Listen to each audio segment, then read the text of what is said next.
Le 4 septembre dernier, lors du Conseil des ministres habituel, le gouvernement a adopté plusieurs mesures majeures. Deux d'entre elles méritent particulièrement notre attention. D'abord, le relèvement de l'âge de la retraite de 60 à 62 ans. Certains d'entre nous y voient une mauvaise nouvelle, notamment pour les jeunes qui aspirent à intégrer la fonction publique. Mais en réalité, c'est tout le contraire, car l'espérance de vie au Niger augmente. En effet, elle est estimée à 65,8% en 2021, contre 59 en 2010, selon les données de l'INS et de la Banque mondiale. Cette performance pourrait s'expliquer, entre autres, par des efforts consentis dans le cadre de la mise en œuvre de la politique nationale de la santé, notamment l'amélioration de la couverture sanitaire, la politique de la gratuité et la réduction des taux de mortalité infantile et maternelle.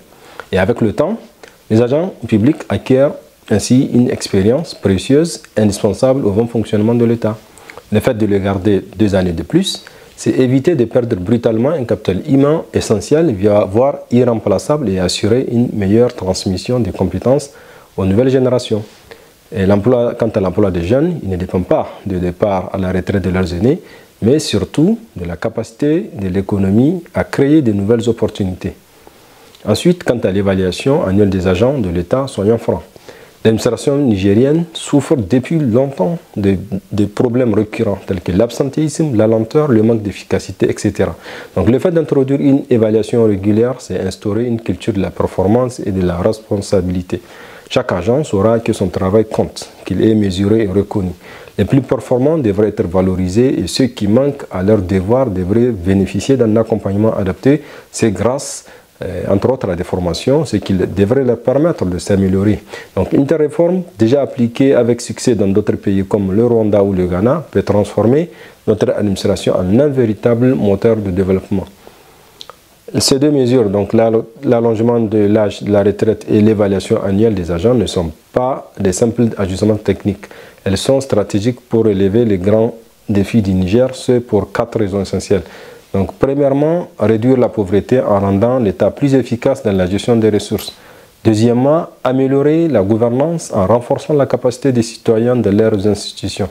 Troisièmement, faire face à l'insécurité grâce notamment à une administration plus présente, plus réactive et plus efficace. Et enfin, accélérer le rattrapage économique du pays en modernisant notre État pour qu'il soit à la hauteur des standards régionaux et internationaux.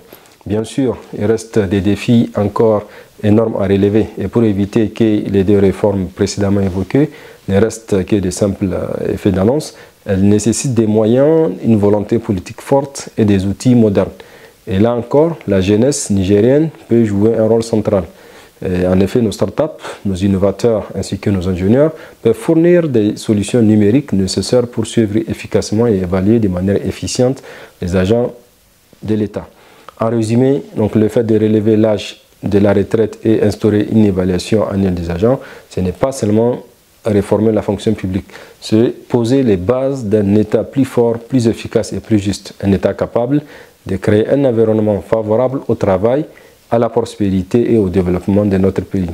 Parce que oui, c'est par le travail bien fait, rien que le travail bien fait, la discipline et l'efficacité que le Niger pourra répondre à ces multiples défis, rattraper son retard et construire un avenir meilleur pour sa population.